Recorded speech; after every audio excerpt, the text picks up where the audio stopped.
Dobrý den, vítám vás u dalšího dílu našeho podcastu Coldcast, opět ve fitku Cold Gym v Kostelci nad Labem. No a dneska tady mám takového rychlíka. Dneska mým dnešním hostem je atlet, reprezentant, český rekordman, mistr republiky, účastník světových akcí Honza Veleba. Čau a hezký den a příjemný poslech. Já hnedka na začátek jenom uvedu, Honza je mnohonásobný mistr republiky, 60 v hale, 100 venku, 2 kg vyhrál taky?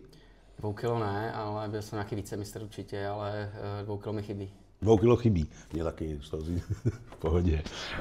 Jen tak mimochodem, osobní rekord na 100 metrů je teda zároveň českým rekordem, je to 10:16, což teda si myslím, že na českého sprintera je něco jako neskutečného. Protože my bílí máme trošku indispozice, že jo, v tom sprintu. Je to dáno poměrem svalových vláken. Paradoxně ty bílí jsou ty rychlí, takže černoši mají víc těch bílých vláken a my bílých máme míň, proto jim to přirozeně běhá rychleji. V hale 6,64? 6,64, 630, čehož si vážím taky velmi, protože už v podstatě ve veteránském věku. A ještě se vrátím k té stovce. Taková perlička, jsme světová rarita, kde vlastně 3 máme národní rekord. Zdeněk Stromšík, já a Dominik Záleský, můj bývalý svěřenec, v té době ještě svěřenec. Takže, což se nestává úplně často, že v disciplíně, kde se rozhoduje v setinách, by drželi rekord 3. Hele, nezjišťovali jste si třeba na tisícinky, kdo byl nejrychlejší? Byly nějaké takovéhle myšlenky, řešil se samozřejmě vítr, on tam víceméně u všech těch nároďáků byl plus minus jako podobnej. Já jsem mluvil s klukama z online systému a tuším, že říkali, že na té cílovce, kdyby to překryli, takže bez nějakých těch reakcí jsem snad já možná byl nejrychlejší, ale nechci úplně lhát a mastit si tady ego, že jako prostě máme všichni stejný čas, měří se to na setiny a je to asi tak, jak to má být. I když samozřejmě přál bych si třeba těch 15. No, dáš to ještě? Už se na to úplně necítím. Okay. Nechám to na jiných, třeba na nějakých svěřencích. Ale víš třeba Kim Collins, kolik běžel po 40? Kim Collins má osobák právě po té 40. A teď nevím, jestli to řeknu úplně přesně, ale to buď 9,93, 9,92, něco takového. To je hrozný. On vyhrál mistrovství světa v roce 2003 za 10,03. Ano. 10,03 v Paříži. A kolik mu tam bylo? 26, 25, něco takového? No, já mám dokonce pocit, že on běžel po 10 až po 30. No. Ty největší osobáky po 40. Vlastně i na 60 pořád běhal skvěle, což musel, když běžel dobrodou stovku. A tenhle ten šampionát, který zmiňuješ, si vzpomínám, jsem zrovna začínal s atletikou a koukal jsem na to a byly tam nějaké diskvalifikace, on z první dráhy vyhrál. No tam byl, že jo, John Drummond, tam byly poprvé ty zátěžové bloky. Ano. A on cuknul nohou, že jo, takže mu to ukázalo reakci. Mělo to přispět ke zrychlení toho chodu, že jo, těch sprintů. A tam to spíš teda bylo naopak, no. Nicméně není to pro to třeba motivace, když vidíš, jakým Collins až po 40 zaběh ten svůj osobák, že bys ještě jako... Tak motivace to asi byla, i když mě nebylo úplně 35 plus, i přes 30, ale... Myslím teď, konkrétně, teď. Teď v ten 40 moment. Ještě nebylo. Teď už asi, já jsem se nastavil tak nějak vnitřně, už jsem se na to i těšil po tom konci té kariéry, že nebudu řešit, že si dám večer před tréninkem 3-4 piva a tak dále. Věřím, že jsem byl převážnou část kariéry profík, který si spoustu věcí hlídal a přiznám se, že už jsem si těšil na to, až nebudu muset a samozřejmě trénuju pořád dál, mnohdy i víc, ale už se těším z toho, že zažívám s kamarádama příjemný večer a nemusím řešit, že mi nebude úplně nejlíp, nebo ten výkon na tom tréninku nebude úplně 100% druhý den.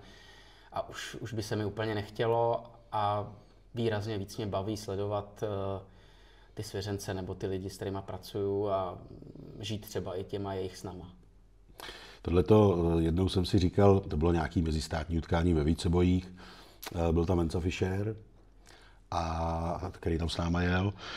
No a my po tom prvním dnu, že jo, rozbitý, bylo to teda v hale, takže to nebylo tak hrozný, no a tam byl Jirka Ryba, Pavel Havlíček, myslím, že Milan Kohout, tak si sedli, řekli po večeři 1-2 bílýho, nebo červenýho, nevím, a ten Mensa Fischer už tam dojížděl druhou flašku A já říkám, to by mě možná bavilo takhle dělat někde na svazu a jezdit na ty akce, a jezdíš na ty akce pořád, neunavíš se, ještě můžeš si večer dát trošku jíst do nosu.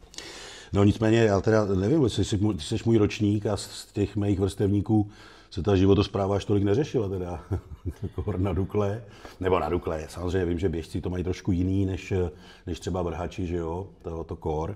Ale ty se třeba nějak jako vyloženě hlídal? Ale v různém období. Jo. Byly období, řekl bych, do nějakých těch 21, kdy teda jsem se rozhodně nehlídal. No. To bylo rozšílený, ale tak zase jsem měl pak pocit, že nemám co dohánět a nějak jsem se rozhodl, že teda jako nechci chodit do té práce, že se chci živit jako tím sprintem nebo tím sportem. A pak jsem se teda zasnažil a přiznám se, že několik let jsem nepil, nepočítám po sezóně, že jsem se tam někde ožral jednou s kámošema, jo, nebo něco takového, ale fakt jsem si to docela hlídal v té přípravě rozhodně a v sezóně. V závěru kariéry už samozřejmě, jasně, že jsem si jednou za měsíc dal pár piv někde s kamarádama, někde na konci soustředění, to už jsem věděl, že mi asi v objemu nic jako neuteče, ale na druhou stranu, když jsem se v 630 ožral, tak prostě já jsem se z toho léčil 3 dny, že jo? Tak si to rozmyslíš, jako, když víš, že tě čeká těžký trénink a tak dále, tak se mi do toho taky úplně nechtělo. Jo? Ale, takže to jsem úplně 100%, že bych si nedal pivo, nic to určitě ne. Ale věděl jsem, kdy můžu, kdy ne, v sezóně rozhodně ne. Ale vypíchnu paradox, dost často jsem dělával, že jsem si třeba dával pivo, abych mohl spát. Protože se spaním jsem mýval problémy, ať už z nervozity. Já jsem třeba ani nebyl nervózní, ale to tělo vnitřně vědělo, že asi se něco bude dít, tak jako asi nějaká vnitřní nervozita tam byla, aniž bych si to připouštěl. A tak občas jsem používal třeba prášky na spaní, ale že... A pivo. Prášky na spaní a 3 piva, ideálka. No jasně, tak mohlo se taky někdy stát, ale spíš byl problém ten, že jako když se zbudíš v 5 ráno, tak už si jako ten prášek znovu nedáš, když máš běžet v poledne třeba. Jo. Takže já vlastně z nouze, která se mi stala, jsem si řekl, sakra, tak to pivo mě trochu uspává, co budu dělat. Takhle jednou třeba v Ostravě byli nároďáky a se svěřencem jsme se zbudili v 5 ráno, nemohli jsme spát, seděli jsme na posteli a říkám, hele nic, jako nemůžeme na to čekat, že prostě budeme rozlámaný, beru klíče, jedem na benzinku pro pivo. Tak naštěstí teda v Ostravě na hotelu pivo bylo, takže jsme se vzali rovnou na hotelu, dali jsme tam 2 piva v 5 ráno. Usli jsme, spali jsme do 9. On osobák, já vyrovnaný osobák. A od té doby jsem tak nějak fungoval, že jsem si vozil prostě pivo na závody. 1 nebo 2, ale prostě věděl jsem, že usnu a byl jsem prostě v pohodě. Byl jsem v pohodě už jenom jsem věděl, že mám sebou. Pivo je lék. A mnohokrát mě to uspalo a nebylo to jako nic negativního, že mě to ovlivňovalo jako špatně. Jasně, kdybych běžel možná rozběhy v 9 ráno na mistrovství Evropy a dal si to v 5 ráno, asi nic moc, ale když jsem věděl, že běžím po obědě, tak v pohodě jsem si to pivo dal, že ještě jsem v klidu usnul. Já paradoxně teda, když si vzpomínám, já jsem se teda jako atlet nikdy moc nehlídal, ale já jsem vlastně to měl jak ty, ale do těch 21 já už jsem pak končil, že jo. Takže pak tu další profesní kariéru já už jsem jako atlet neměl a bylo poslední zvonění, že jo, před maturitou, tak jsme vybrali nějaký peníze. No, odevzdali jsme, co já nevím, teď si vymyslím, vybral jsem 4 000, 3 jsme dali do banku, litr jsem si nechal, tak jsme to udělali celá třída, hnedka vedle sportovního gymplu Hospoda. Vatikán, tak jsme tam hráli kulečník, nějaký automaty, nějaký pivo, jídlo, cíga a v 1 odpoledne už nebyly peníze a my furt převlečený říkáme, co budeme dělat? Jdeme vybírat dál. Hele, no vybírali jsme asi do 4 do rána. A to byl pátek a v sobotu byly nějaký krajský přebory v Pardubicích. A já tam dojel autobusem, že já jsem bydlel v Pardubicích. No, hele, když jsem se rozklusával, tak každý krok mi takhle bouchlo v hlavě. Ale jak jsem byl ožralej, tak jsem byl úplně uvolněný, takže protahovačka, říkám, to je pohoda. Rovinky, říkám, ježiš, to lítá, to je neskutečný. Tyhle. Šel jsem dálku, kouli a vejšku, dálka osobák, koule osobák, vejška, vyrovnaný osobák.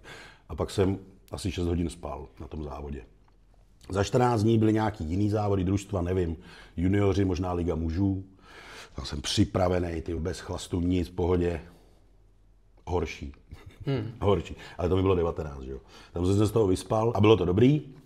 No ale dneska, jak říkáš ty, musíš si přesně rozmyslet, jestli se ožereš, protože pak je to, ano, ten další den si musím škrtnout vždycky a ten následující, to znamená 2 dny potom, je to tak jako napůl. No, okay. Hele, vrátil bych se k začátku. Ty jsi říkal, že v roce 2003 jsi úplně začínal s atletikou? Myslím si, že jsem byl registrovaný třeba 2002, ale snad ty první závody, ani nevím, jestli ten rok byly. Možná nějaký. Ale spíš tak 2003. nějak, přiznám se, že to nevím na stop, jako nějaké školní závody byly určitě, jo, ale nějak, 2003 jsem určitě už závodil, tam mám i registrované nějaký výkony. To jsme byli dorostenci druhým rokem. Jo, no tak to jsem začínal závodit, protože to vím, že jsem začal nějak vnímat právě i tebe, protože ty jsi měl, řekl bych v té době možná 2003-2004, možná nejlepší roky. Já jsem byl první dorostanec pod 7 u nás. Běžel jsem ten rok 2003 6,97, 6,94 a v Bratislavě bylo mistrovství republiky, protože po povodních se nedalo závodit ve Stromovce, tak jsme byli v Bratislavě a tam jsem běžel 6,88. To byl český rekord, nebo všechno, protože v té době držel český rekord Tomáš Knébl 7,00 a já jsem to posunul na těch 6,88. Mimochodem dneska mají žáci lepší český rekord. 6,85 běžel ten klučina z Kladna, já už nevím, jak se jmenuje. Marek Bakalár, ano. Takže a to bylo v 15 letech posunutý jako někde mimo. Takže jo, tam vlastně se řešilo, že nějaký Slovák tenkrát zaběh 6,93 a že to byl asi 5. nejlepší čas v Evropě těch dorostenců. A já jsem na tu republiku přijel s těma 6,97, říkám, ty vole, 6,93, to je nějaký hovado, to je na to. Ale já jsem teda byl vícebojař, takže mi to jako bylo jedno. No ale v rozběhu hnedka 6,91 a v semifinále 6,88, ve finále už jsem byl unavený, tam jsem běžel, myslím, že zase 6,97 a skončil jsem asi 4. No, to je skoro jaký tvůj osobák, no? Máš 87? Já mám 87, no. Já už jsem se pak moc nezlepšil. Ten rok 2003 byl můj vlastně jediný, kde jsem vydržel zdravý, no poslední, kde jsem vydržel zdravý a pak už. Pak ještě hala 2004 docela šla, ale pak už ne to. Ale těch 88 to byl takový úlet. Jo, to si myslím, že prostě tam sedlo všechno a ten rok na to já jsem začínal na 89, pak jsem běžel asi 2x 88, pak jsem běžel 2x 87, to bylo na mužské republice, to bylo asi jediný juniorský mezistátko v hale v Paříži. Já jsem měl formu jak svině, 6,87. Říkám, tyhle, a běželi jsme 4x200, tenkrát to byl český rekord a já tam měl na prvním úseku, protože 100 už na mě byla dlouhá, já měl dobrý ty starty a byl tam nějaký Němec, který měl 200 v juniorech v hale asi za 20,80. A já, ty vole, dobrý. No a já ho šmyknul.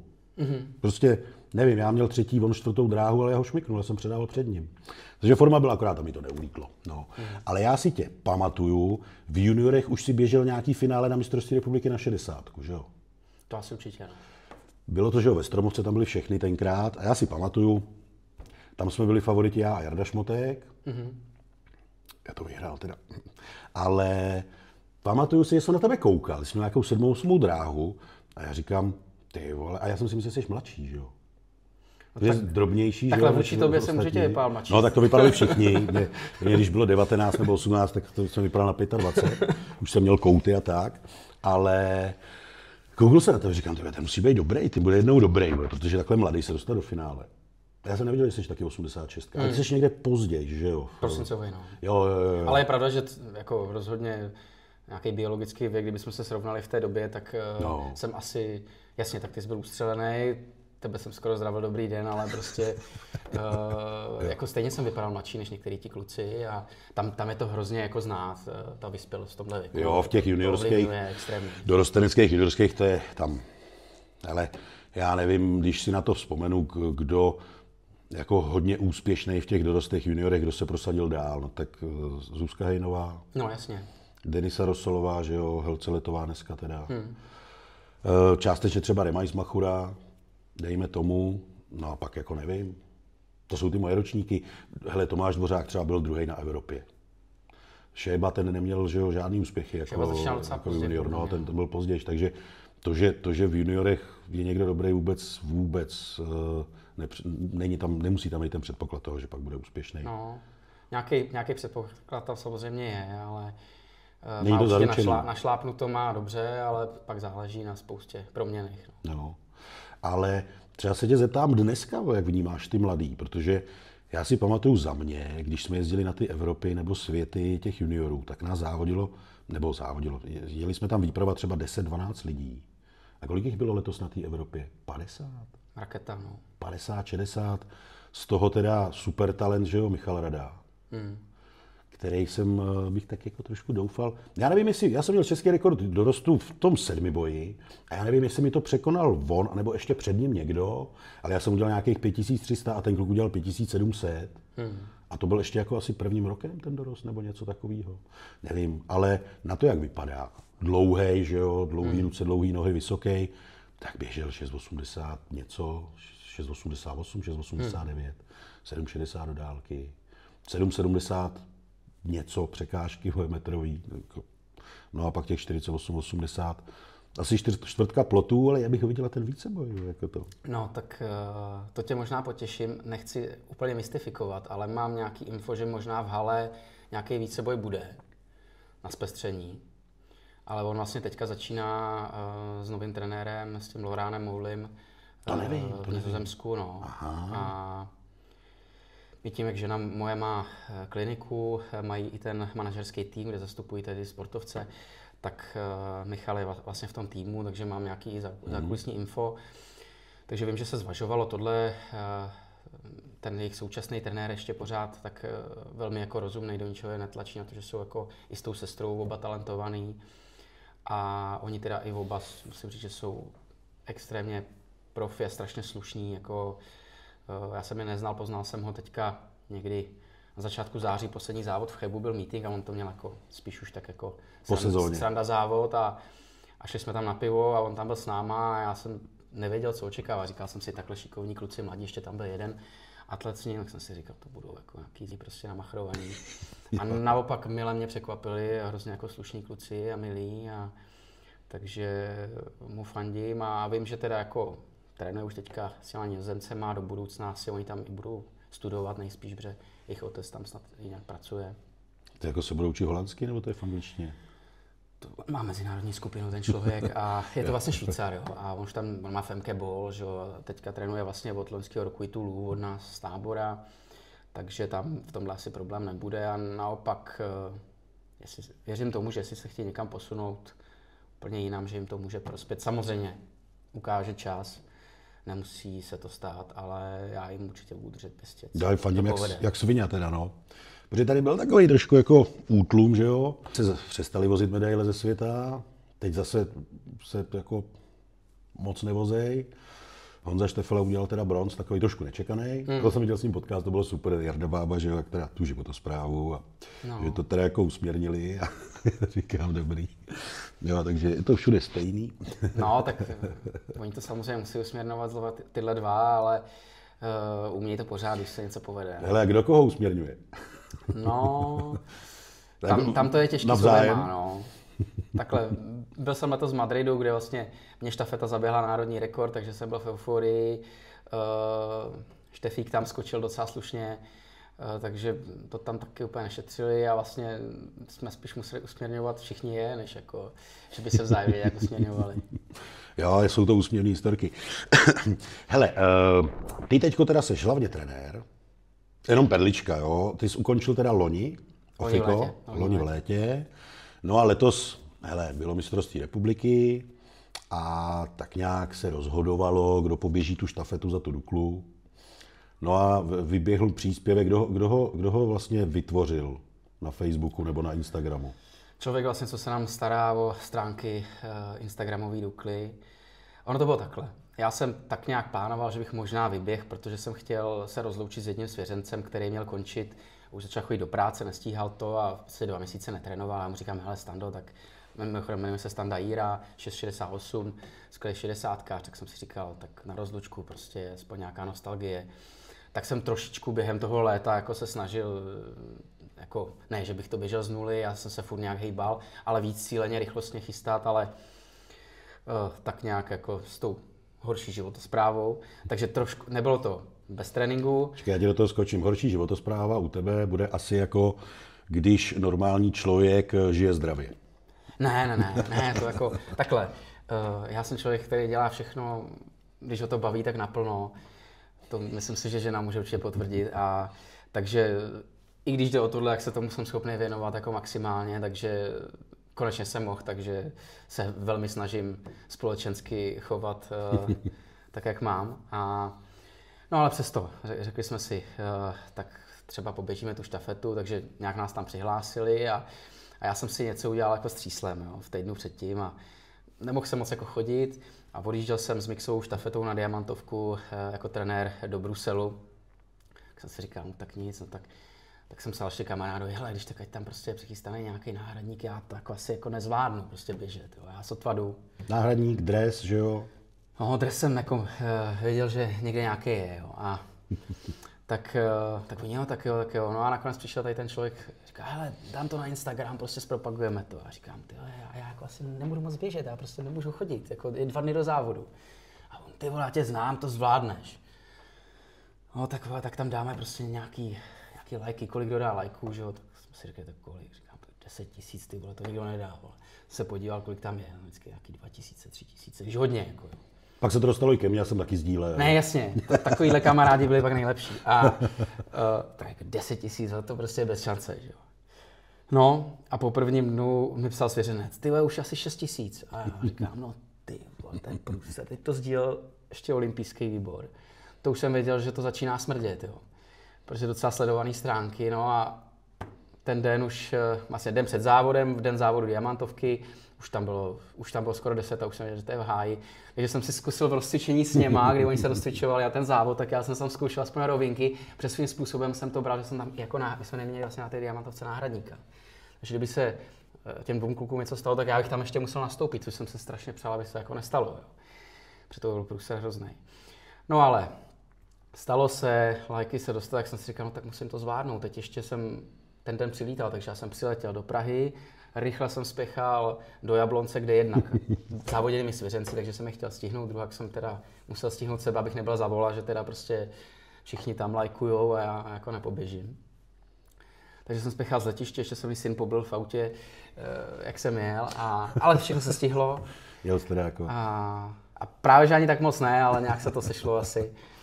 No a dobře to dopadlo nakonec. Bylo tam sice hnusný počasí, ale mě to bylo jedno. A bylo v Jablonci někdy jiný?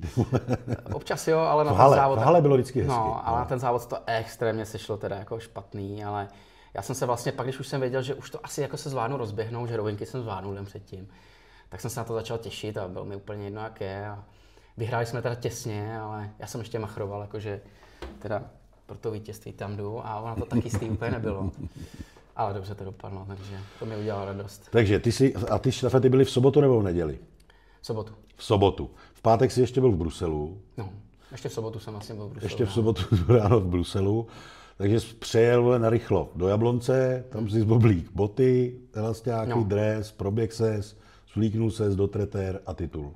No. Dobrý. Tak nějak to bylo asi, no. Dobrý. Zkráceně. Já vím, že ještě podobně to měla Amálie Švabíková, která tam skákala. S tou jsme se potkali a ta dokonce jela, tuším, že jí snad otec vezl nějakým, já nevím, jestli karavanem, nebo někde musela spát nějakým větším asi autem, tak jela normálně jako autem přes noc.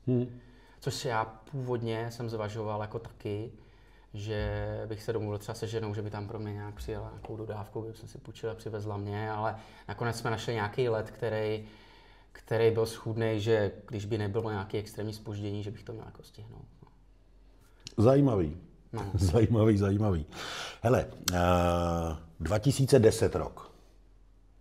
Ivan Šlehobr, český rekordman dlouhodobě, to byla prostě modla pro mě, když já koukal na ty tabulky 10.24 český rekord, svěřenec vlastně Ludi Svobody, kterýho já jsem pak trénoval 1 rok. A já už jsem z toho vypadl někde 2.8, 2.9 z té atletiky. Že na Dukle konec, zkoušel jsem ještě na Spartě Uremajze a už jsem z toho vypadl. A vím, že v Pardubicích zrovna byla nějak udělaná nově dráha, že do té doby tam byla škvára, nebo už to tam bylo 2-3 roky. Bylo to čerství. No, je to možný. Nevím, jestli tam bylo úplně jako nejčerstvější, ale relativně zánovní. No a já čtu nějaký tenkrát ještě noviny, nebylo to úplně všechno na sociálních sítích jak dneska. A nový český rekord 10.23 Honza Veleba. Říkám, to prdele, to není možný. To je ten drobný kluk z toho finále, ty vole, tam, jak to. Ne, tak já už jsem samozřejmě jsem tě znal líp a říkal jsem si, ty mu to ulítlo. Ty jsi začal běhat nějakých 10.50, 10.40, že jo? Já jsem ten rok, tenhle konkrétní 2.10, běžel 10.33 už na Odložilovi, to byl tehdejší limit na Evropu, že já měl splnil Evropu. Ale to byl osobák. To byl osobák. To byl osobák. No. Ale já vím, že jsem tě registroval, že jsi začal zběhat prostě kolem 10:50. Jo, určitě jsem byl takový ten na těch 10:50 až 40, uletělo mě to třeba na těch 30 něco s dobrým větrem, že jo, na Hudlovi, což tady v těch Pardubicích to jsem nečekal vůbec a já odjel se nějak připravovat, protože bylo takový meziobdobí, protože jsem věděl, že už pojedu na Evropu, tak jsem odjel do Nymburka, měl jsem takový těžký týden tréninkový a že z plného prostě poběžím extraligu. No. Samozřejmě podmínky tam byly skvělý, foukalo, tak jak to prostě na ten sprint musí být, foukalo tam extrémně dobře. A najednou, já už v rozběhu jsem běžel nějakých 30 něco vypuštěně a teď vím, že všichni, to je super. Už to byl nějaký osobák, možná 31 nebo něco takového. A říkám, hele, já jsem jako nešel naplno a teď někteří, jo, jasně, kdyby se si běžel. Tak jako, nechtěl jsem to úplně říkat, ale vnitřně jsem si říkal, tyjo, tak jako, běžel jsem, jako netušil jsem, že 23, nebo já ani nevím, jako věděl jsem asi, že 24 je v té době nároďák, ale podle mě jsem na to ani nemyslel v ten moment. Říkal jsem si, já chci prostě po 30, jo. Teď se tam rozsvítilo 23, že jo. Možná i 21, dokonce pak to opravili. To bylo prostě pro mě vesmír, že jo. Já byl kluk, který snil o tom, že poběžím třeba na mistrovství republiky. Najednou nároďák, takže to bylo skvělý. Najednou rozhovory do novin, 3krát v týdnu dopingovka, pozvánka na diamantovku, nebo tehdy to byl Gordon League. A bylo to najednou úplně jiný svět pro mě. No jasně. A teď jsem si jenom vzpomněl dopingovka, no, tam jak jsme se bavili o tom pivu, tak ano, na dopingovce jsme mohli pivo a já jsem jednou nemohl, tak jsem si tam dal jedno, to nešlo, pak jsem si dal druhý, pak to šlo asi po 2 hodinách. A pak mi řekli, no špatný pH, musíš znovu. Ježišmarja. Taky se mi to stalo. No. Já teda pivo většinou jsem odjížděl ze závodu autem, tak jsem pil vodu. Jako, jo. A samozřejmě šílený pak je, že jako pak stavíš jako co hodinu. No jasně. Protože tam do sebe naleješ ani kolik litrů, abys teda jako mohl. Teď jak to proleješ, že teď to naředíš, tak se občas může stát, že opravdu to pH jako je blbý. To ono už většinou šetřá teplo, tak piješ už dost během těch závodů. Že jo. Takže to taky specifický a jednou jsem vyhněl takhle dlouho, někde v Helsinkách tuším, po semifinále, asi 4 hodiny na dopingovce. No. Ale jsou i horší případy. Manželka právě reprezentační lékařka, tak říkala, že by snad i 8 hodin takhle z někým. Jo, stává se to, no, hrozný. No nicméně ten český rekord si držel do roku 2018. Ano. Tam Zdenda Stromšík, která rovnou těch 10:16? Rovnou 10:16. Pak teda ty jsi dorovnal 10:16 v Brně. O rok později, 2019. A Dominik to... 2021. To byl vlastně tvůj svěřenec. Mm-hmm. Nedal jsi mu trošku jako za uši, jako co si to dovoluješ? Ne. On jednak to byl takový bizár, že on už jako vlastně způsobem končil, přecházel na boby, takže už to bylo v takovém závěru, ale celou sezonu běhal jako úžasně a bylo to na spadnutí, pak to spadlo v podstatě, když už si méně jako nepočítal. A zase, jak to bývá, chytili se dobré podmínky, který vlastně celou sezonu moc štěstí jako neměl. A já jsem takový rozhodně nebyl, jako že bych na úkor svěřenců třeba nechtěl, aby mě předběhli, nebo že bych naopak jako... Samozřejmě v závodě jsem jim nedal zadarmo vůbec nic a nechtěl jsem prohrát, ale že bych udělal v tréninku něco jiného, to by mě jako vůbec nedovolilo. Jako. Já to myslel spíš jako nadsázku. No. Já bych to třeba tak udělal, když bych já byl v tvý kůži, teď, a třeba i kdybych byl v tom závodě a on by Dominik zaběhl 10:16, tak já přijdu a řeknu, co si to dovoluješ. Ty vole, nemůžeš mě vyrovnat. No. Až skončím, tak možná. Ale zase nepřekonal mě, jo? Jo. Jasný. Ale když už to začíná, těch 10 a 1, to už je takový krásný číslo, který se dá už trošku jako přiblížit i těm třeba světovým šampionátům. S tím už se tam dá něco zaběhnout, ne?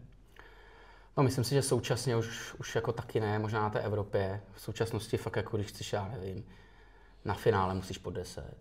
Jako finále, no ale ty aspoň to semifinále, když bys běžel v rozběhu na mistrovství si ta 10:16 postoupíš? Ne, teďka už ne. Bývalo to určitě. Já si pamatuju dokonce, že ježišmarja, teď abych nekecal. Degu 2007 třeba, něco takového. Byl Matič Osovníkar, slovinský sprinter a teď nevím, jestli tam běžel 14 nebo něco takového. A podle mě to bylo možná, když napočítám pak Lemetra, tak takový poslední z těch bílých jako ve finále. No. Jo, no, prostě my nemáme dáno, jako ty bílí v té atletice jsou zase trošku víc v těch technických disciplínách, takže dělat sprintera, českýho sprintera, bílýho ještě je těžký, no. No hele, dostávám se k takovému hlavnímu tématu, co mě hlavně zajímá, že jo, Honzo, posilovna. Jak je pro sprintera důležitá posilovna? Tak názory jsou asi různý, ale za mě je to alfa omega toho sprintu. Samozřejmě, posilovna je dobrý pomocný, špatný pán, musí se to vybalancovat i podle těch somatotypů těch lidí. Ne každý sprinter je silový extrémně, někteří jsou spíš takový vyšvihanější, že jo, tak je to pak těžký najít takový ten balanc, aby to sedělo všem, ale jsem přesvědčen, že to bez ní nejde. A jsou sprinteři v historii, který opravdu to měli jako takový doplněk a byli světoví, a jsou sprinteři, kteří to mají na ní postavený a byli taky světoví. No. Já třeba sám si myslím, že to je, já nevím, minimálně polovina úspěchu je správná posilovna kvůli té dynamice. Že jo, tak sprinteři, hele, to, co chodí, není pro ně důležitý bench, ale přemístění, nadhozy už se nechodí, že jo. Relativně vysoký dosedy, že jo, krátký pohyb, ale dosedy. To jsou pak různý ty videa, kde teď zrovna jsem narazil, Anita Vlodarčíková dělala přemístění. Já nevím, jak se tomu přesně říká, ale jela prostě jenom sem, nedotáhla to na krk. Jela to asi po 6 opáčkách, ale měla tam 100 nebo 120. A teď to někdo rozebíral. Říká, ano, podívejte se, to jsou ty komenty. Ta buchta neví vůbec, co dělá. A ježiš, to je špatně a tak dále. No a pak on tam jenom dodal, že to je teda olympijská vítězka, mistryně světa, světová rekordmanka a tak dále. A ten člověk pak to komentuje, neví. Teď zrovna taky jeden kámoš, strongman, dával přemístění pod matem. Ono to vypadá jak bicák, ale tam se zakloníš, hodíš to na sebe a přesně. Takový ty borci s tím pupkem, s lahváčem od gauče, to chodí špatně, máš mít ty ruce takhle a neprohýbat se v zádech a tak dále. Stalo se ti to taky někdy, že jsi byl někde v posilovně jinde než na Dukle třeba, nějaký veřejný, ale co to děláš? Mě jednou třeba na výstupy, kde jsem chodil výstupy, ale takový ty, kde se odrazíš a skočíš a měl jsem třeba jenom 8 na zádech.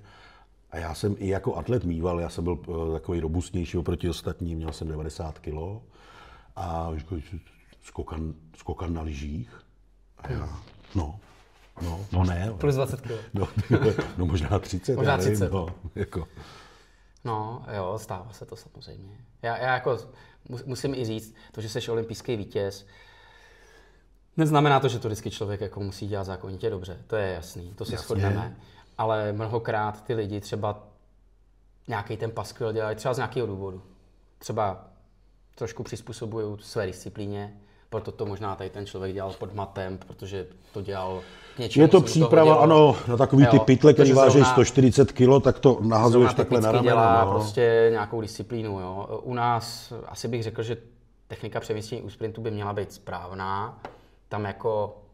Kvůli zranění. 100%. Protože ničím, že bychom to trošku přizpůsobili a bylo by to víc pro sprint, si neumím představit. To bych řekl, že se najdou nějaké doplňkové cvičení. Takže já třeba osobně se a teď doufám, že se mě někdo nebude koukat na Instagram nebo tak, nedělám to dodnes určitě 100% dobře, ale snažím se přizpůsobovat technicky, aby to bylo co nejsprávnější, nechodím to do hlubokého dřepu, chodím to do toho poweru, jako jsme byli zvyklí chodit jako atleti, ti to nechodí do hlubokého.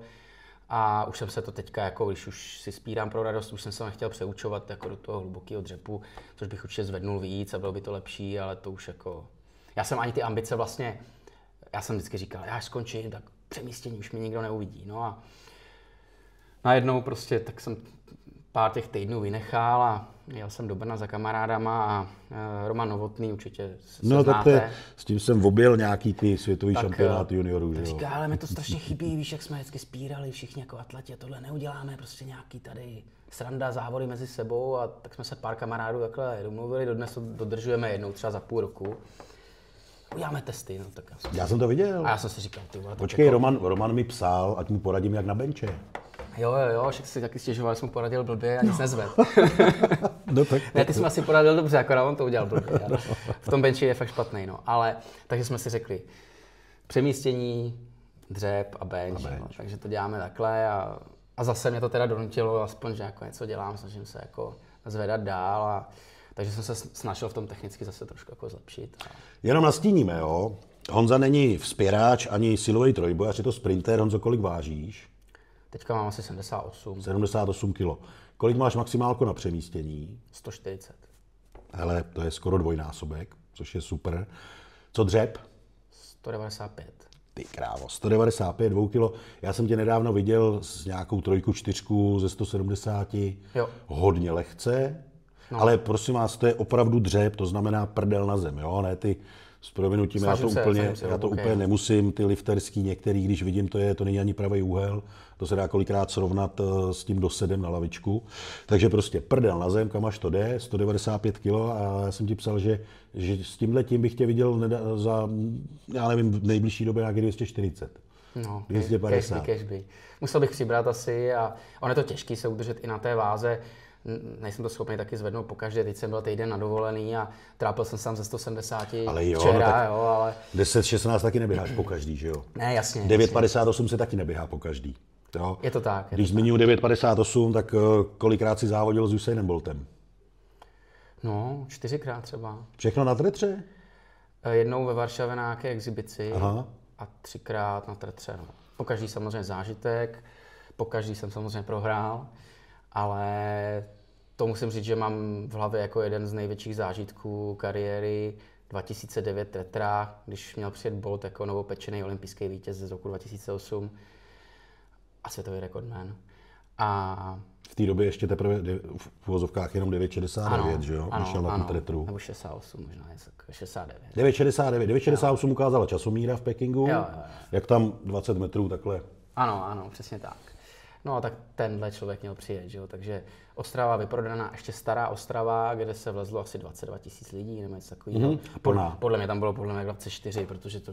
Taky jsem tam závodil. Všichni se to dávali ještě pod plotem, to šlo ty lístky a seděli po schodech jo. přepadávali tam přes tribunu. Teď to promovali všude v rádiích, v televizi, jako veleba proti Boltovi a já musím říct, jako, že sám to znáš, jako atletovi se ti nestane, že bys přišel každý den před 22 000 lidí a teď ještě jako nejsledovanější v ten moment ta disciplína, všichni se na to těšili a já vím, že jsem vlez na tu dráhu a úplně jsem měl nějakou husí kůži a mě bylo úplně jedno, co poběžím, já jsem se furt koukal po těch tribunách a bylo to, a on tam ještě běžel docela nějak jako dobře. 78, no, 9,78, no. 77 možná tam nějak foukalo i trochu víc dozad, což prospělo, aspoň ten čas vypadal líp.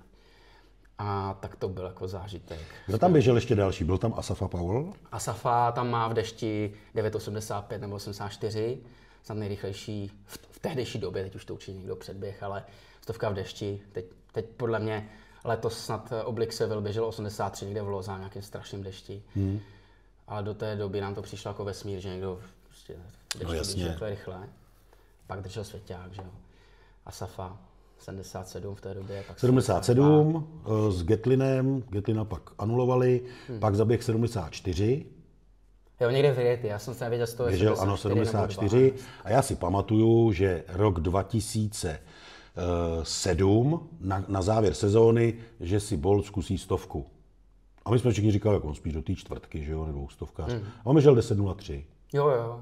On běžel tak si zaběh 10,03. Já jsem ho pak viděl v nějakém rozhovoru, kde říkal, že trenér právě po něm chtěl 4 a on ne. Já zkusím 100.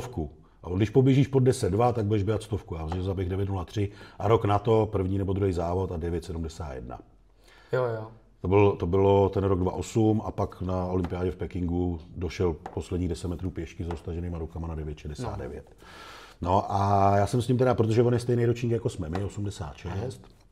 Já jsem ho poprvé potkal v tom roce 2003 v Sherbrooku, kde on už byl jako 17letý kluk vlastně, už světový rekordman. Mistr světa juniorů z roku předtím, což bylo na Jamajce to mistrovství světa, tam běžel nějakých 2060. V tom roce 2003 zaběh 1993. Jo, to si pamatuju. Dlouho na celém světě neběžel nikdo pod 20, asi 3 roky, myslím. Tam byl vlastně Kostas Kenteris, vyhrál za 20:01 v Sydney olympiádu, nebo 20:02. Pak taky něco lehce přes 20 v roce 2001, nevím. Ale vím, že prostě dlouho tam nikdo neběžel pod 20 a najednou junior, nebo respektive možná dorostenec ještě v té době běžel 1993. A v tom Sherbrooku v dešti dorostenec vyhrál mistrovství světa těch 17 za 20:40. Tak jako to. A tam ještě běžel rozběh čtvrtky. Za 45-60 asi. Tak což o tom postavu by na to měli na tu čtvrtku. No. Ale teď se dostáváme k tomu, jak jsou přesně takový ty mýty, co nás učili, nebo mě, všichni ty trenéři, ty techniky. Nemůžeš běhat zakloněnej, Michael Johnson. Jo, světový rekord mám bývalý, světový rekord na čtvrtku, na 200. Ruce. Prostě do pravýho úhle. Honza Veleba. No jasně. Carl Lewis. Jsi velký, musíš skákat do vejšky, nemůžeš být sprinter. Usain Bolt, kolik on má? 193? 197 dokonce. No.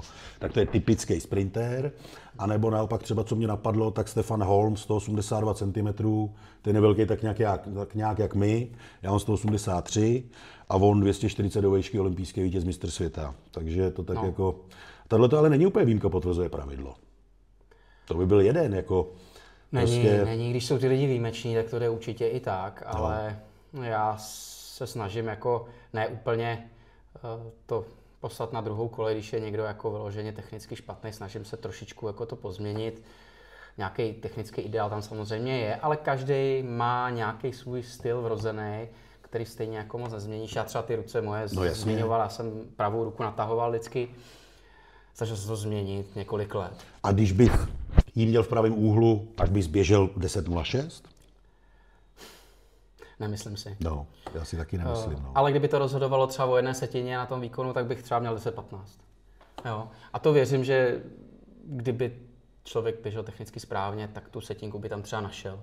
Ale jako rozhodně to nezmění asi diametrálně tu techniku. Jo, ten výkon tak. Já jsem se chtěl jenom dostat k tomu, že jo, já teď dělám ty strongmany, máme tam disciplínu, tadyhle je ta kláda, loglift prostě. Je to úplně něco jiného než vzpírání, protože ta nepruží. Teď, když si to přemístíš sem, no to tak jako kutálíš po tom pupku, tak tě to dusí, no a někdo to podskakuje jako tak nějak jako vzpěrač. Někdo to, máme tady kluka u nás, Lukáše Pepře, už jsme ho zmiňovali minule, zdravíme, 215 tam vytlačil čistým tlakem, protože on když do toho připojí nohy, tak to má jenom horší. A někdo to tak jako push presuje, že si kopne nohama a dotlačí to. Máme tady borce dneska, Ondra Fojtů je světový rekordman juniorů, tam jsou junioři teda do 23 let, protože ten silový sport je trošku posunutý dál a ten měl 220. Jo, jenom jsem chtěl říct, když bych toho Ondru Fojtu se snažil přeučit na to, aby podskakoval, že dá mnohem víc a bude to lepší, tak ne. A nebo toho, kdo podskakuje, abych mu řekl, hele, Ondra Fojtu to dělá takhle, dělej to taky a dáš hrozně moc. Já si myslím, že to není dobrý, že se má rozvíjet u toho dotyčného ta jeho přednost a ne ho přeučovat. Samozřejmě ta ruka je taková, to je jako drobnost, jo.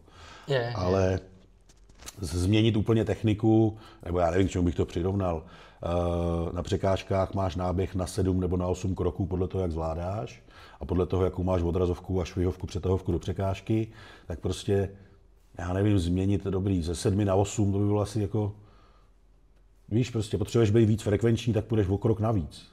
A to mně přijde úplně jako nesmysl. No, jako je to těžký. Zrovna u těch překážek si myslím, že mnohdy víš, že třeba na nějaký výkon potřebuješ jít spíš jako na míň, ale záleží to zase na typu, jo. Ale víš, že prostě na 7 třeba ti vyšší kluci, jo, že určitě, jo, je to spíš jako blbý, kdyby jako to šli navíc a taky do toho třeba drilluješ, jako jo. No. Ale u nás třeba, že jo, my jsme hladká disciplína, tam jako zbytečný drilly něčeho navíc nemusí být úplně ku prospěchu. No, jasně. Třeba tam mě napadá, jenom máš silnější pravačku, tak si otoč bloky. Jo, jasně, ale zase koordinačně třeba to nezvládneš. Taky jsem zkoušel se svěřencema, že se tvářili, že mají vlastně odrazovou druhou, než jako mají v bocích, tak jsem si říkal, tak sakra, jak to, že si toho nikdo nevšiml, teda celý ty roky, co je trénovali předtím, že jakým to předělám, vymyslím něco světového. A oni prostě z toho vypadli, že nebyli schopni, protože na to nebyli jako celou dobu zvyklí. Jako, jo. Takže každý je individuální. Je to tak, podle toho by se to mělo i brát, že jo? Já nevím, třeba když už jsme na kousli toho Bolta, víš o něm něco, jako co se týče posilovny? Ten asi jako si myslím, že to tolik nerval v té posilovně, ne? Já si vzpomínám, že byl hrozně marný, jako i co jsem viděl, technika šílená, on měl jako vždycky jako strašnou jako lordozu, jo. A pak jsem jak tam přemístěl úplně, to tahal jenom těma zádama a já si říkal, ježišmarja, to je strašidelné, ale prostě světový rekordman. Že? Stačí mu to, jakoby. A stačilo mu to. Samozřejmě věřím tomu, že s přibývajícím věkem, modernějšíma technologiemi, vzdělanějšíma trenérama už to jako sladili, protože on několik let pak jako stál zdravotně a ta lordoza ho limitovala, měl spoustu pak jako hodněkrát narvaný třeba zadák a tak dále. Takže tyhle ty spíš disbalance jsou pak negativně se třeba nemusí projevit ani v tom výkonu, ale spíš bohužel třeba v tom zdraví. Tam vidím větší kámen úrazu, než že by prostě běžel hůř nebo líp nebo něco takového, ale pak se na to taky zaměřili a věřím, že to zlepšili, protože pak v závěru kariéry on byl jako obrovský. Už samozřejmě na něm se to ztratilo takhle velkým chlapovi, ale já si vzpomínám, mám fotku vedle něj na tretře a samozřejmě jak musím asi posem, že jo, se po rameno, tak mám fotku, vypadá to, že tu hlavu mám velký, jak on to rameno, jo, tak on už pak taky nebyl úplně takový papírový, jako když jako začínal, ale byl schopný i papírový zaběhnout skvěle. Jo, takže když by neměl tak široký ramena, tak by běžel ještě o 2 desetiny rychleji, protože ono to vlastně brzdí, že jo, to je jak možná, padák, vole. Možná jo, ale samozřejmě pak už, jak s tím věkem třeba odchází ty rychlostní jako věci, tak to člověk dohání tou silou, což víme oba dva. Tak už prostě taky je to potřeba. Já už v tom pozdějším věku jsem to taky dělal přes sílu, ač jsem vlastně v prvopočátcích rozhodně nebyl silový typ. To dělal vždycky přes sílu. Naopak frekvenční, jo, takže záleží, no, on se to mění v průběhu kariéry. Já si pamatuju třeba na tretře, to ještě bylo před Boltem někde rok 2002-2003. Koukám takhle dolů. Mimochodem jsem tam běžel překážky s Alanem Johnsonem, taky těch 20 000 plno. Porazil jsem ho, protože si rozbil držku. Nebo ulevil, nevím, ale já běžel nějakých 14,90. No, neměli, vypadl jim někdo, myslím, že Honza Čech tenkrát. A Alfons Juch, u kterého jsem byl tenkrát sponzorovaný Nike, tak říká, kolik máš překážky? A já, no, 13,84. A on, ty vole, fakt, a já, no jo, ty dorostenecký, no. A on, no ale říkal, no 14,60. A tak jo, takhle vypadl nám člověk, to jako, chceš běžet na tretře, tak jsem si zaběh rozběh, no. Ale Alan Johnson byl tam, Colin Jackson tenkrát, s tím jsem neběžel v rozběhu, ale ty vole, jsi s nima na tom rozcvičováku, že jo, s tím světovým rekordmanem, to bylo super. Já jako takový ten podsaditej, pro ně vlastně jsem vypadal jako tlustej.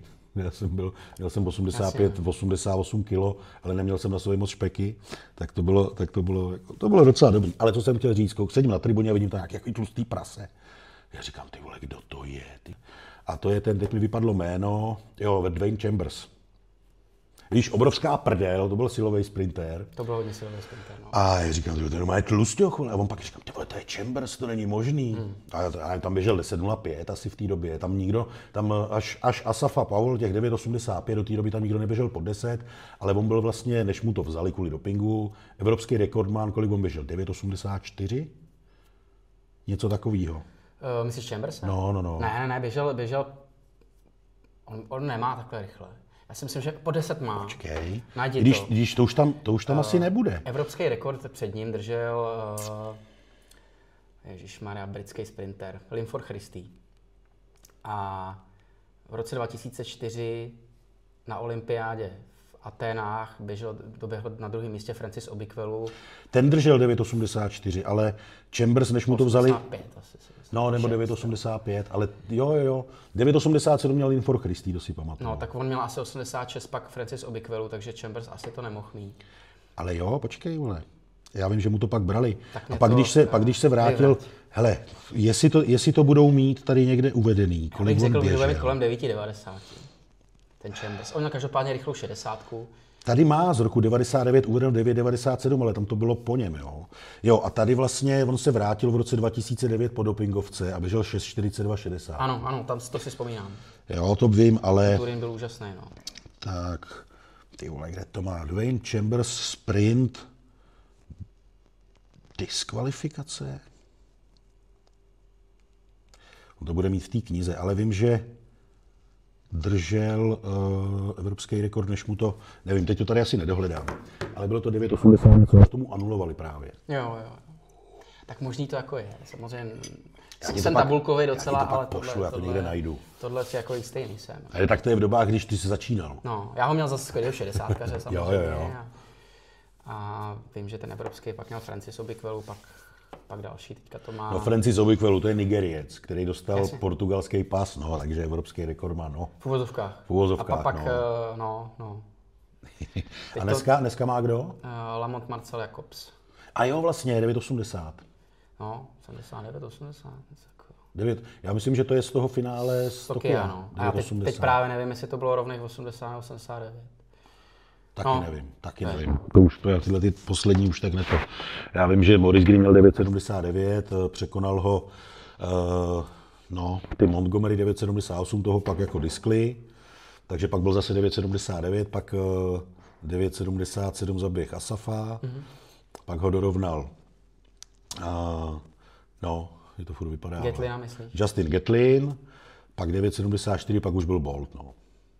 Jo, a víš co, třeba protože Bolt byl, já když jsem ho potkal třeba v té Kanadě 2003, tak to ještě se nevědělo, co jako zaběhne, že jo. On tam měl, že jo, tak po závodě s tou zlatou tam běhal ještě s tím Jasonem Richardsonem, což byl pozdější mistr světa na překážkách, Američan. A to jsem se, jako hlavně toho Richardsona, protože ten tam vyhrál 400 překážek i 110 překážek, a oni dva tam spolu něco tak jsem se jich ptal, co je jako cenější, jestli ta 100 nebo 400 překážek. A ten Bolt tam něco vtipkoval, nic, já mám lepší čas. A hrozně se smáli, víš. A on byl vždycky takovej jako přátelský, nebyl nikdy namachrovaný, a samozřejmě Černoch jde tím houpavým, tak jako dokovať nepromluví, tak připadal jako, že je namachrovaný, ale na té trece jsem se s ním taky párkrát potkal, protože on tam běhal už někde od roku 2004. Jo, tam jezdil dřív, no. Jo, tam vlastně, když běžel ještě jako junior tu olympiádu, kde v těch Aténách, kde to jako pohořel, kde byl nějak pozraněný nebo něco, tak vždycky byl hrozný sympatiák a byl úplně v pohodě. Máš to jako stejně s ním tyhle zkušenosti? Jo, určitě. Samozřejmě, všichni sprinteři jsou takový egoisti. Ego, no. To si nebudeme nalhávat, ale musím se přiznat, že jsem spíš se setkal s arogancí těch lidí, některých spíš takových těch amerických sprinterů, ty to mají vyloženě v krvi. Nebo možná ta mentalita americká je taková víc, jako my jsme ti nejlepší, jo. A tady ti Afroameričani, třeba z Jamajky, ty rozhodně nepůsobí takhle jako namachrovaně, ač samozřejmě trošku jako musí si věřit. A mně teda se přiznám, že z počátku ten Bolt jako sral, jo, strašně prostě, protože furt tam dělal nějaký opičky a jsem si říkal, šmac, to je za kreténa, tam pořád si čiše v obočí a střílí a nevím co. No ale vlastně jsem zjistil, že i po tom, co pak všechno vyhrál, tak byl furt stejný a byl takový jako furt stejný. Prostě. Jo, srandičky. Takže mě naopak, čím později to bylo, tak mi začal být, přišel jsem mu na chuť takzvaně. Jako, jo. A pak jsem ho měl asi nejradši, nebo zpětně vlastně díky bohu za něj, jako ta atletika v té době byla sledovaná docela, tak jako cyklistika díky Lance Armstrongovi, Jasně. tak věřím, že atletika díky Boltovi, teď možná třeba sledují toho Duplantise, ale vždycky mi přišlo, že ta 100, čistě nestranně to musím říct, že ta 100 byla vždycky nejsledovanější disciplína. Je to tak, a vždycky a teda, teď nechci hanit ostatní, já jsem ten, který jsem schopný sledovat prakticky všechny disciplíny, ne teda chůzi, jako jo, nebo něco takovýhodle. Mluvím o atletice. Ale já chůzi teda taky ne, a co je nad 1500 metrů už mě taky nebaví. Ne, to mě taky, ale když tam bude český závodník, tak se klidně podívám i na maraton, protože prostě mu budu fandit, ale nejsou to už, jak říkáš, na tu 15 disciplíny. Když jsem schopný si během toho udělat oběd nebo jít 3krát na záchod, tak mě tolik nebaví. No, a ta 15 to ještě trvá chvilku, tak to se jako dá. To je dobrý, ale teď, že jsem chtěl říct, že na konci sprintu, no ale Haile Gebrselassie je rok 2001 nebo 99, nevím, desítku běžel nějakých 26,50. A jsem na to koukal nedávno, zrychlení a kráva, on tu poslední 200 byť letmou po 9,8 kilometrech zaběh na nějaké 24. No, jako... vyvrátím, co jsem říkal teďka. Vzpomínám si Tretru, Kennedisa Bekele. Tam běžel svěťák na desítku. Tam jsem byl, no. To tak asi víš, o čem mluvím. Tam prostě každý kolo probíhal, teď já bych řekl nějaký špatný čas, ale ve strašné raketě už bys to měl běžet jenom jedno kolečko, jo. A to si vzpomínám, že fakt jako jsme tam posledních, já nevím, x kol, jako všichni stáli, no máme mexický vlny, prostě teď vědělo se, že běží na svěťák, jo. Tak to byl zážitek pro mě i na desítku, jako jo. Když se... Tak naživo to je trošku jiný. Když je to naživo a padají takovýhle výkony, tak člověk musí smeknout. Samozřejmě já před těma lidma je obdivuju, i tak, že to dělají, nebo že dřou, ať je to jakýkoliv sport nebo disciplína. Ale mám svoje preference, které jsou prostě, mám rád tu akci, rychlost, dynamiku a tak se radši podívám na, nevím, klidně i ty víceboje, skok o tyči, do dálky, do vejšky, sprinty. No, přesně. A já to sleduju, já sleduju diamantovku. Dneska dokonce se dá sledovat mistrovství republiky živě, což za mě třeba nebylo. Takže já to sleduju a vždycky mě naštve, když tam běží toho stýpla 5, 10 a zrovna se skáče finále dálky. A teďko, a teď tady máme zpětně, a teď vidíš, jak to mají sestříhaný. Druhý pokus Tentoglu, ale tam už je 5. pokus, vole, jiný závodník zase. A já, ty vole, tak jako sorry běžci, ale to je spíš na tu režii teda, no. Ne, no jasně, to se nedá, ještě do toho tam ten komentátor. Ale prostě z číslem půlhodinového běhu, oni 28 minut zabírají toho běžce. Honzo, abych se tě rád zeptal na tvůj největší, nebo co považuješ za svůj největší sportovní úspěch? Je to pro mě jako těžká otázka, tak jako globálně to vzít, je jich určitě víc, ale já jsem hodně orientovaný na ty výkony, takže pro mě je to národní rekord na 100. Ale já jsem vlastně i teď už bývalý držitel ve štafetě na 4x100 metrů, tak i té štafety si moc vážím. A když to shrnu globálně, tak samozřejmě všechny účasti na evropských šampionátech a tak dále, na to se nedá určitě zapomenout, takže tohle. Mám tam i nějaký evropský finále se štafetou, bohužel nedoběhnutý, tak to jsou takový hořkosladký úspěchy, ale určitě to, že jsem tam mohl stát ve finále, tak považuji za úspěch taky. Já mám taky jedno finále mistrovství Evropy ve štafetě, ale juniorský teda, no. Byli jsme 5. nebo 6. tenkrát. Ale dobrý, to bylo v Tampere, to už tam bylo teď asi po 3. ta Evropa nebo něco takového. No a hele, ty jsi vlastně důkaz toho, že juniorský úspěchy ti nezaručují jako úspěchy v těch dospělých a naopak, ty z těch úspěchů v těch juniorských letech moc neměl, že jo? Já jsem neměl žádný. Já vlastně jako junior jsem neměl medaili ani. Asi jsem byl v nějakých finále už potom. Jo, tak jak jsem říkal, asi tě pamatuju z nějakého finále mistrovství republiky na té 60. To jsem byl i na 100 pak, ale víš co, nějaký 5., 6. třeba.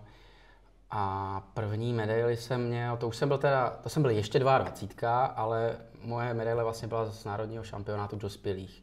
To bylo stříbro ve stejném čase jako zlatý tehdy, akorát bohužel o prsa.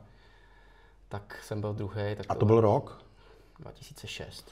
2006, kdo tam vyhrál? Lukáš Milo? Toho diskvalifikovali a vyhrál Rostja Schulz na čarách přede mnou. Jo. Jasný. No takže tam za mě je to u tebe krásný příklad toho, že zase někdo si řekne, ty vole, tak já v těch juniorech jako nic moc, tak to asi nemá cenu dál jako pokračovat, vole, tak se na to jako vykašlu a ne to. Ale ty naopak, přesně to mělo tu vzestupnou tendenci, že až v tom v uvozovkách dospělejším věku si začal sbírat ty úspěchy a v roce 2010, kolik ti bylo, 24 nebo 23, protože ty jsi až prosincovej, tak český rekord, a když ho překonal, posunulo tě to někam, jestli jsi třeba řekl, ty, tak mohl bych třeba se dostat na svět, na Evropu? Mentálně určitě, ale musím zhodnotit, že i negativně, že byl to takový věk, myslím si, že mi to docela vlezlo do hlavy, myslel jsem si, že jako teď jako všechno úplně samo a ono najednou 9 let jsem se nezlepšil. No, a teď samozřejmě říkáš prostě, někdo něco zaběhne, pak třeba skončí, protože prostě se dostanou třeba do dospělých a dejme tomu se třeba rok nezlepší. Jo. Tak já jsem čekal potom 9 let. Samozřejmě přemýšlel jsem několikrát během těch let, že se na to prostě vyseru, protože prostě bez zlepšení. Ale byly roky, kdy jsem jako se přiblížil tomu osobáku a až vlastně po 9 letech v roce 2019 jsem to jako překonal. A ještě na domácím stadioně, že jo? A ještě na mým vysněným brněnském stadionu, kde jsem jako vyrůstal. Teď už tam teda asi 10 let nežiju, ale prostě 10 let jsem tam trénoval denně, tak člověk prostě k tomu nějaký vztah jako má. A já jsem tam ani nejel s tím, že tam jedu jako pro nároďák, ale ten rok už jsem běžel 10.24, těch 2.19 a já jsem tam měl proto překonat těch 10.23, že tam konečně jako to padne, protože je tam Mondo, rychlá dráha a umí tam samozřejmě foukat z obou stran, je to prostě na kopci, ale modlil jsem se prostě a věřil jsem, že když bude, takže by to mohlo padnout, že bych mohl běžet třeba 22, 21, 20, nepřemýšlel jsem nad 16, absolutně vůbec. Chtěl jsem tam vyhrát a běžet kolem 20. A v rozběhu jsem běžel 10-15 s nadměrnou podporou větru, nějakých 2,1 nebo 2,2, jako těsně. Takže nic, no. Ještě vypuštěně a říkal jsem si sakra. A už jsem začal být jako nervózní, říkal jsem si, ať se ten vítr prostě nezmění, ať se to jako nezmění, už jsem jako tušil, že v tom finále by se jako něco mohlo stát. Tam už jsem tomu věřil, jako že by to mohlo přijít a jenom jsem se modlil, ať třeba ten vítr zase není až moc, ať to není zase 2,2. Naštěstí bylo asi 1,6 tuším, takže... Jo, to je super, když se to sejde, nebo si někdo stoupne před větroměr. No, to je ideálně samozřejmě, když máš nějakého širšího trenéra, jako tam poslat. Tohle to se stalo, myslím, Ivanu Pedrozovi, že skočil 8,96 a že mu ho neuznali ten světový rekord, který dneska teda Asafa Powell 8,95 z roku 91. A že mu prý neuznali kvůli tomu, že asi někdo stál před tím větroměrem a asi byl jako ten vítr. Stává se to. No, nenaštve to? No naštve to tebe hlavně jako atleta, který to prostě ten výkon podáš. Jako je to těžký, samozřejmě vždycky, když padne nějaký výkon, tak se najde spousta lidí, co to jako zpochybňujou. Já to strašně jako nerád dělám, jo. Protože jsem to několikrát zažil na svůj úkor. Vždycky řeknou, kratší dráha, padaly stromy, prostě někdo stál před větroměrem a nebo jsi nasypanej. No prostě všechno, co se dá vymyslet, tak vymyslej, jo. A OK, mnohokrát se to mohlo stát, určitě se to v historii jako stalo, ale strašně nerád na to koukám takhle na ty lidi a dehonestuju ten jejich výkon jako tímhle. A přiznám se, že letos jsem se s tím setkal, na vlastní oči jsem to viděl právě v Jablonci na mistrovství republiky, kdy, já nevím, jestli to bylo na finále stovky, už doufejme, že snad ne, ale na rozběhy jsem viděl, že tam stál prostě kameraman před tím větroměrem.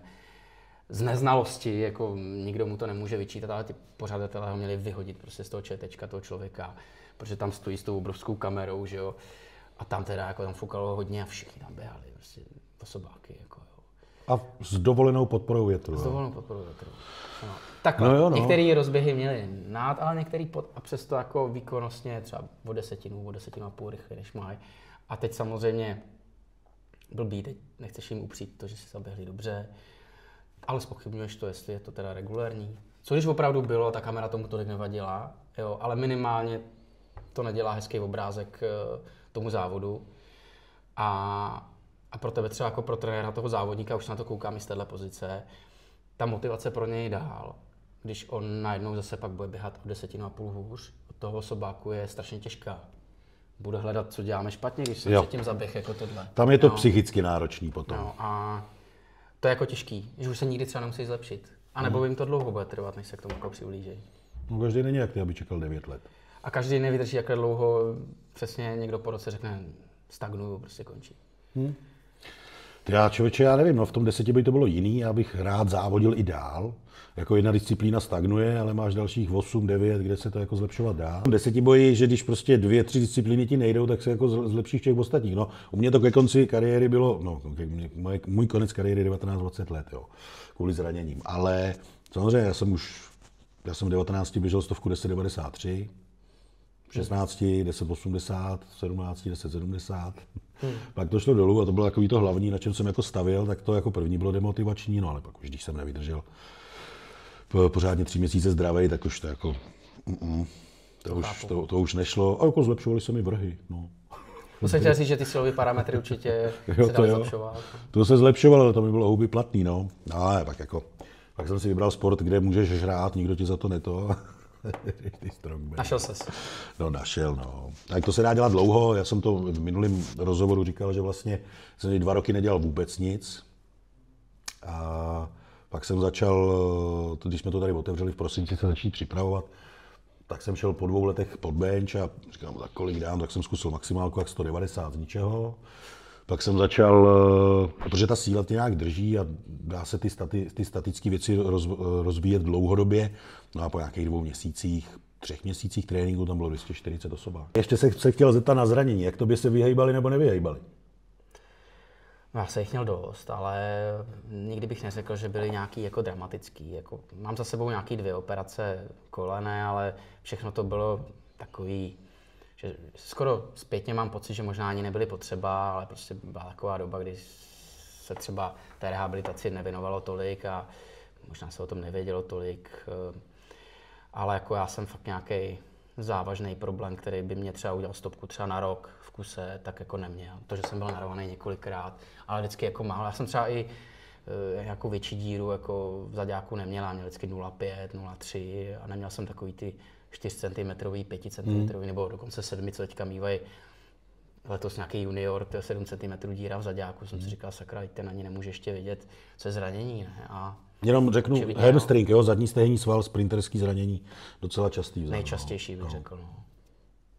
No a já si třeba myslím, že u tebe, že těch zranění, nebo samozřejmě jsou, to k tomu vrcholovým sportu patří, ale podle mě jsi byl takhle odolný a vlastně i do letoška, když si odběhneš štafetu jen tak z Bruselu, když to řeknu takhle, tím, že jsi nebyl přetěžovaný jako mladý, ne? Nemyslíš si to? Strašně těžký hodnotit. Jo. Já vím, že to je těžký hodnotit, ale když to vemeš, proč třeba končil ten Marek Bakalár? Nebo Martin Říčař. Ty kluci byli zraněný ke konci, že jo? Byli. V těch 20 letech. Byli a taky si myslím, že to byly zrovna ty typy, který byli hodně vyspělí už jako v mládí. No, jako já, no.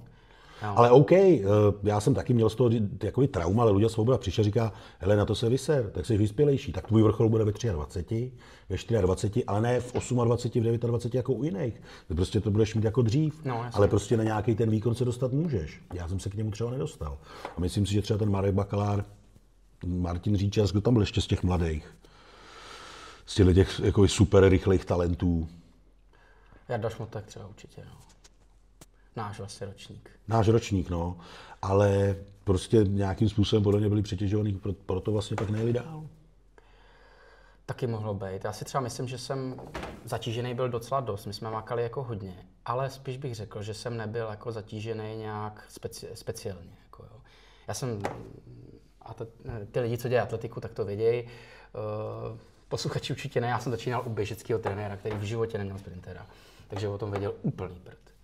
Všechno se učil se mnou, ale já byl vždycky takový hrdý na to, že když ten člověk se mě věnoval, tak já jsem měl tu tendenci za něj bojovat a ukázat těm, jako co rozumějí těm sprintům, jakože my to uděláme taky tak. A fakt jako když to vidím zpětně, jsme dělali některý strašný voloviny v tréninku. Já jsem hodně běhal, jako na sprintera jsem extrémně běhal až zbytečně. Jako jo.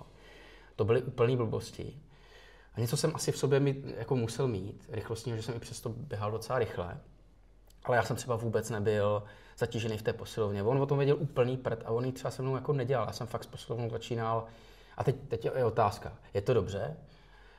Nebylo by lepší, kdybych třeba dělal aspoň technické věci, abych to uměl technicky? Protože já jsem začal pak, já nevím, posilovat 19 možná až dokonce. Jo. No, a to je jedna z těch asi hlavních věcí. Učil jsem se to určitě si myslím, ale učil jsem se to od lidí, který že se nekoukám na YouTube, jako jak se to má správně udělat, nebo ChatGPT mě nevěděl správnou techniku prostě přemístění. Takže já se to učil od lidí, kteří to ještě dělali na hovno. Jo. No jasně. Takže já jsem to kopíroval, ještě jsem to dělal hůř než oni. Jo. Takže já úplně otřesná technika. Taky jako po pár letech se záda v háji, tohle. A pak jsem se to přeučoval, že přemístěval jsem do střihu, teď úplně nějaký paskvil. Jo. No hrůza, úplná. A možná, kdybych takhle začal už 16, tak jsem se nedožil 20, jo, je to možný. Ale teďka třeba z mýho trenérského pohledu bych byl daleko radši, kdybych to tam šudlal s nějakou tyčkou technicky a naučil se ty základy technický, aby s tím přibývajícím věkem tam člověk mohl navyšovat ty váhy a tu intenzitu. A to by bylo za mě úplně nejlepší. Ale dejme tomu, to nebylo, hodně jsem běhal a nebyl jsem asi tak jako zatížený tou posilovnou. Tam to vidím, jako že byl benefit, že jsem se pak zlepšoval. I v těch 30 mi to šlo fakt dost nahoru, protože... Za mě ta posilovna tě umí nejvíc. Ano. A jenom tak jako porovnáme. Kolik máš juniorských dorosteneckých titulů teda? 0. Já 20. I se štafetama. A kolik teda dospělejch? Ježišmarja. 14, 15, tak nějak? Hodně, možná ještě víc. No, já 0. Takže tohle je ten rozdíl. No. Tak jo, já Honzovi děkuju za tady rozhovor s nejrychlejším Čechem tady u nás. No a Honzo, ať se daří. Napodobně.